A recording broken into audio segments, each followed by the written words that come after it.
मेरे प्यारे साथियों, नमस्कार। आज 10 फरवरी 2017 है, दिन है शुक्रवार, और आज के इस AFEIS.com के लाइव मैनेजमेंट में मैं डॉक्टर विजय अग्रवाल आप सभी अपने प्रिय मित्रों का हार्दिक रूप से स्वागत करता हूं। फ्रेंड्स, आपको मालूम है जिस सब्जेक्ट पर हम लोग बात कर रहे हैं और हम लोगों ने इसकी शुरुआत की थी, बैलेंस इन लाइफ, जीवन में कैसे संतुलन स्थापित करें, और उसी के फिर सब पॉइंट के अंतर्गत अब हम लोग बात कर रहे हैं जीवन के स्तंभों के बारे में, जिसमें से एक स्तंभ के बारे में मैंने आपसे कल चर्चा की थी, और वह स्तंभ था कि किसी भी हालत में न तो अपने जीवन को और न ही दूसरे के जीवन को कमतर करके आंका जाना चाहिए। यह सर्वोपरि है, बहुमूल्य है और इसकी कोई भी बराबरी नहीं होती है।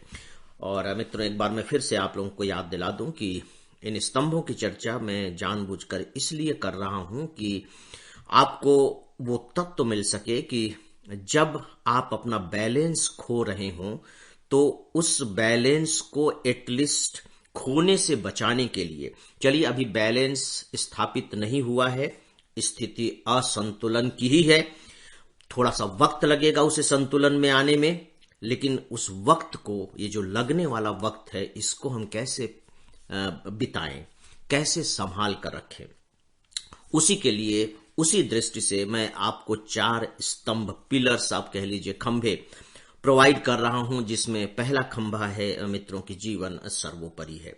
ये आपके दिमाग में रच बस जाना चाहिए और इस पर किसी तरह का कोई भी संदेह नहीं होना चाहिए, क्योंकि देखिए जरा सा भी आपका संदेह हुआ तो मान करके चलिए कि आपका जो स्तंभ है वो कमजोर है, तूफान में उखड़ जाएगा या टूट जाएगा।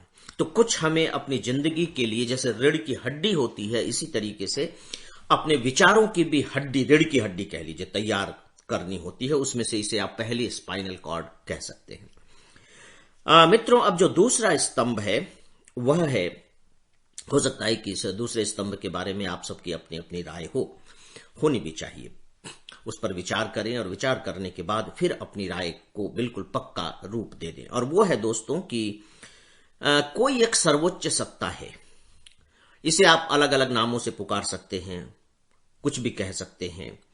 कोई एक सर्वोच्च सत्ता है कहने का मतलब मैं ये नहीं कि आप ईश्वर पर ही विश्वास करें, आप प्रकृति पर ही विश्वास करें, आप भूत प्रेत पर विश्वास करें, आप अलौकिक शक्ति पर विश्वास करें, आप सुपर ह्यूमन बीइंग पर विश्वास करें। मेरा इससे मतलब नहीं है। आप चाहें तो आप वो नाम दे सकते हैं।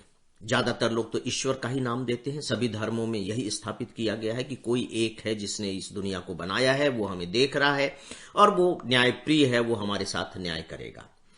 अच्छी बात है, उसमें गलत भी क्या है अगर आप मान सकते हैं तो। लेकिन अगर आप उसी के भरोसे रह करके अपनी जिंदगी की सारी चीजों को उसी के चरण में डाल दें कि तुम्ही को सब कुछ करना है, तो दिक्कत वहां होती है। और इसी के लिए, इसी बचाव के लिए ही मैं यहां बहुत ही सतर्क होकर के बोलने की कोशिश कर रहा हूं। मैं यहां एक जो सर्वोच्च सत्ता की बात कर रहा हूं मित्रों, उसका मतलब यह है कि एक तो हम हैं जो करते हैं, और करते हैं तो हो जाता है, लेकिन जो हम करते हैं और जो होता है उसके बीच में इतना बड़ा फासला होता है, इतनी बड़ी दूरी होती है कि हम उसकी कल्पना नहीं कर सकते। दिखाई तो हमें वो थोड़ी सी दे रही है, लेकिन दूसरी बहुत सारी चीजें उसमें शामिल होती है, जिसे मैं संयोग कहना चाहूंगा।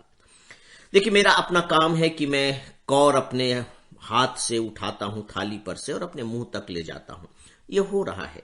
लेकिन मेरे थाली से उठाए हुए कौर से लेकर के और मेरे मुंह के अंदर जाने तक का जो वक्त है, ये जो दूरी है, जो फासला है, इसमें पता नहीं कितने संयोग काम करते हैं।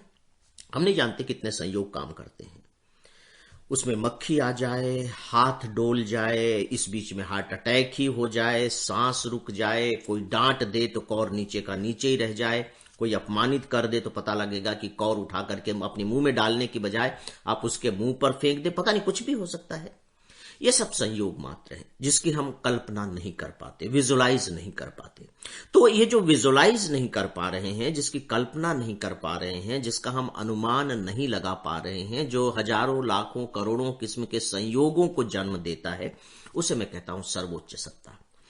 उसे आप ईश्वर मान लीजिए, उसे आप प्रकृति का नियम मान लीजिए, उसे आप आध्यात्मिकता मान लीजिए, उसे आप अलौकिकता मान लीजिए, यह आपके ऊपर है।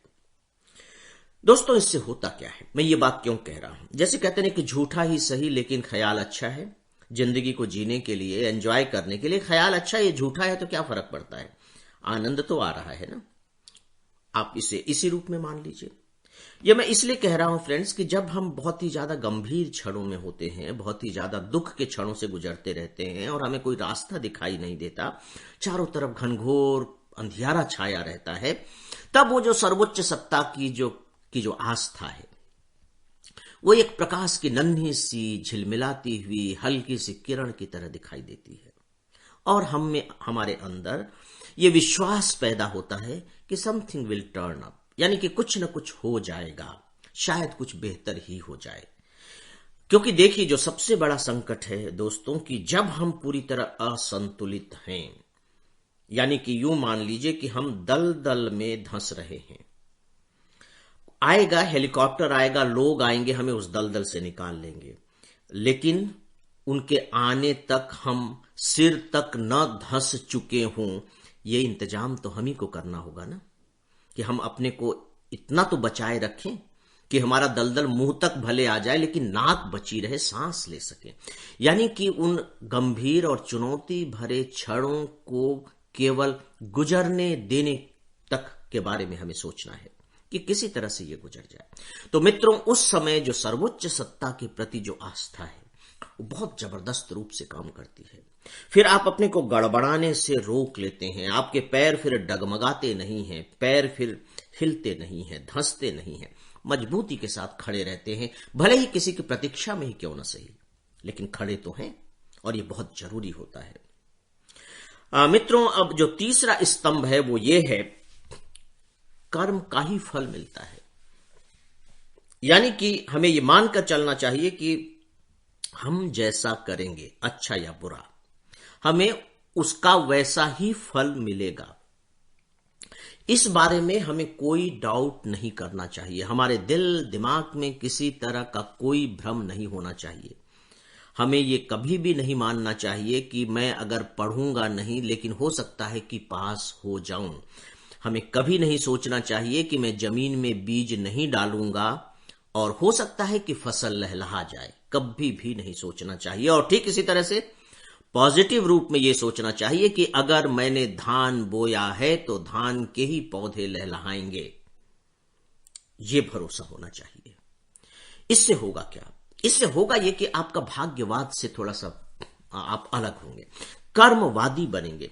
कर्मवादी बनने से क्या होता है दोस्तों, कि हमारा अपने ऊपर भरोसा बढ़ता है। जब हम भाग्यवादी हो जाते हैं तो अपने ऊपर भरोसा कम होने लगता है, हम सब चीजें भाग्य पर छोड़ने लगते हैं, यूं कह लीजिए कि हम दूसरों पर डिपेंडेंट होने लगते हैं, तो हमारी जो कर्म की शक्ति है वह कम हो जाती है। देखिए, यहां आपको भाग्य से जोड़ना ही है तो आप सर्वोच्च सत्ता से उसे अलग संबंध बनाइए, अलग तरीके से जोड़िए। कर्म फल के साथ आप सर्वोच्च सत्ता को स्वीकार कीजिए, कर्म फल को छोड़कर नहीं, उसको सरेंडर करके नहीं। क्योंकि देखिए, जिसने भी भाग्य की बात की होगी, मुझे लगता है कि उसने इसी इलाज के लिए बात की होगी कि ये जो गंभीर क्षण है, इस गंभीर क्षण को कैसे संभाला जाए, तो उसके लिए क्या एक मनोवैज्ञानिक तरीका हो सकता है। उसने भाग्य की बात कह दी होगी कि ठीक है, ये भाग्य में ही था तो ऐसा ही होता है, आगे भाग्य में होगा तो ठीक हो जाएगा। तो आप उन क्षणों को बर्दाश्त कर लेते हैं, उन झटकों को बर्दाश्त करने की आप में क्षमता पैदा हो जाती है। तो दोस्तों, जैसे ही आप कर्म के सिद्धांत को लेकर चलेंगे, उसे पकड़कर चलेंगे, तो आप देखेंगे कि आप शक्तिवान हो उठेंगे। आपके अंदर की जो सोई हुई ऊर्जा है वो पहले तो थोड़ी सी कसमसाएगी और इसके बाद धीरे धीरे धीरे धीरे प्रज्वलित होने लगेगी, जैसे कि आग की लपटें धीरे धीरे धीरे धीरे फैलती हैं। ऐसा होगा बशर्ते कि आप कर्म के सिद्धांत को मान कर चलें कि अगर मैं कर रहा हूं तो ऐसा होगा ही। वक्त लग सकता है, थोड़े से बदले हुए रूप में हो सकता है, लेकिन व्यर्थ नहीं जाएगा, कुछ न कुछ होगा। यह बात अलग है कि जो हो रहा है आपकी इच्छा के अनुकूल नहीं हो रहा है, जो हो रहा है वो जो आप कर रहे हैं उसके अनुकूल हो रहा है। और हो सकता है कि मैं पढ़ाई करूं लेकिन मैं फेल भी हो जाऊं, लेकिन यह नहीं हो सकता कि मैं पढ़ाई न करूं और पास हो जाऊं। तो मैं असफल तो हो सकता हूं। तो याद रखिए कि असफल होना भी एक तरह का फल ही है। वो मेरे कर्म का ही फल है, क्योंकि जैसा मैंने कर्म किया था, जितना कर्म किया था उसी के अनुकूल ही तो रिजल्ट आएंगे। तो मैंने कर्म पूरी तरह से नहीं किया था तो फल भी पूरी तरह से नहीं हुआ, तो उस फल के आगे अस लग गया तो वो असफल हो गया। इसको थोड़ा सा आप लोग एनालाइज करने की कोशिश कीजिएगा तो आपको ये जो कर्म फल का जो सिद्धांत है मित्रों, ये बहुत जबरदस्त रूप से अपील करेगा और हमारी पूरी की पूरी गीता इसी सिद्धांत को समझाने के लिए लिखी गई है। इसके बाद दोस्तों जो आखिरी स्तंभ है वो है जीवन स्थिर नहीं है। यूं कह लीजिए कि इस धरती पर कुछ भी स्थिर नहीं है। Nothing is permanent. हर चीज बदल रही है, क्षण क्षण बदल रही है, पल पल बदल रही है। ये बात अलग है कि हम में वो दृष्टि नहीं है, वो इंटेलिजेंसिया नहीं है कि उस क्षण क्षण पल पल में बदलते हुए परिदृश्य को देख सके, उसे ताक झांक सके। ये हमारी क्षमता नहीं है, लेकिन परिवर्तन तो हो रहा है मित्रों। यह अब स्तंभ किस तरीके से काम करेगा? देखिए, जब हम ये मान लेते हैं कि सब कुछ बदलता ही है, तो हमने मान लिया कि जो आज है वो आज नहीं रहेगा, जो कल होगा वह भी परसों तक नहीं रहेगा।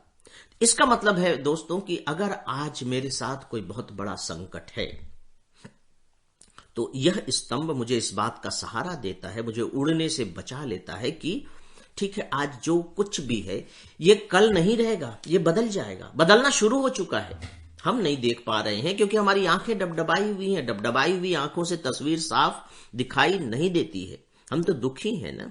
तो हमारे दिमाग की जो आंखें हैं, हमारी जो चेतना की जो आंखें हैं, वो डबडबाई हुई हैं, दुख के आंसुओं से लबालब है, तो उन्हें दिखाई नहीं दे रहा है। लेकिन सच्चाई यही है कि बदलना शुरू हो गया है।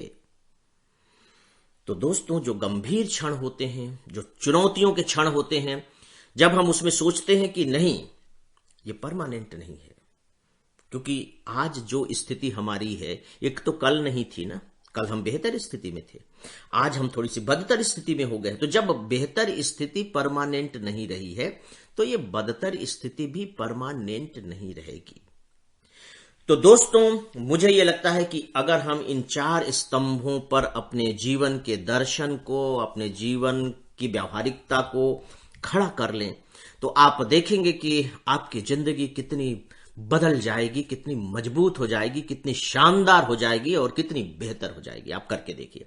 थोड़ा सा वक्त लगेगा, थोड़ा सा वक्त लगेगा, क्योंकि अभी तो आप इन चीजों को केवल सिद्धांत के रूप में समझ रहे हैं। फल आने में तो टाइम लगेगा ना। एक आप आम का पेड़ लगाते हैं तो 5 साल तक फल की प्रतीक्षा करते हैं कि नहीं करते हैं? करते हैं। थोड़ा सा वक्त लगेगा, तुरंत नहीं हो जाएगा। तो दोस्तों अब मैंने इन 4 स्तंभों के बारे में बात की है। अब हम थोड़ा सा आगे बातें करेंगे और वह नेक्स्ट वीक से ही संभव होगा। जैसा कि मैंने शुरू में ही कहा कि आज शुक्रवार है, यानी कि शनिवार और रविवार को मैं आप लोगों को मिस करूंगा। तो मित्रों, मैं अब आप सबसे इजाजत लेने से पहले इन 2 छुट्टियों के दिनों की खूबसूरती के लिए आप सबकी कामना करता हूं कि ये 2 दिन बहुत अच्छे से आपके बीते। और इसी के साथ ही दोस्तों अब इजाजत चाहूंगा। नमस्कार।